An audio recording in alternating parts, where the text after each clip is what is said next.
Chapter 30. Moses spoke to the heads of the tribes of the children of Israel, saying, This is the thing which the Lord has commanded. When a man vows a vow to the Lord, or swears an oath to bind his soul with a bond, he shall not break his word. He shall do according to all that proceeds out of his mouth.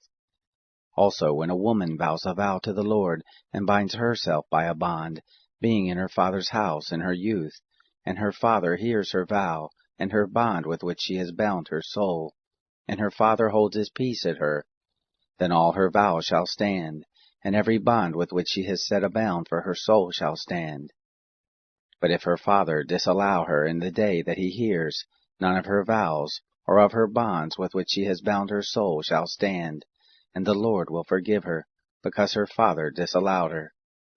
If she is married to a husband while her vows are on her, or the rash utterance of her lips with which she has bound her soul, and her husband hears it, and holds his peace at her in the day that he hears it, then her vows shall stand, and her bonds with which she has bound her soul shall stand.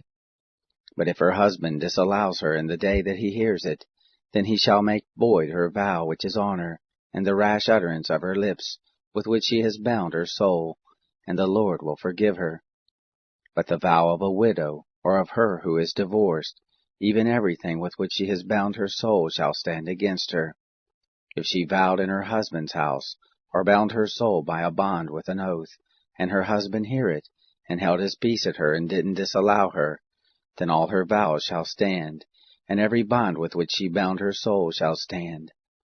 But if her husband made them null and void in the day that he heard them, then whatever proceeded out of her lips concerning her vows, or concerning the bond of her soul, shall not stand. Her husband has made them void, and the Lord will forgive her. Every vow and every binding oath to afflict the soul, her husband may establish it, or her husband may make it void. But if her husband altogether holds his peace at her from day to day, then he establishes all her vows, or all her bonds, which are on her. He has established them, because he held his peace at her in the day that he heard them. But if he shall make them null and void after that he has heard them, then he shall bear her iniquity. These are the statutes which the Lord commanded Moses between a man and his wife, between a father and his daughter, being in her youth, in her father's house.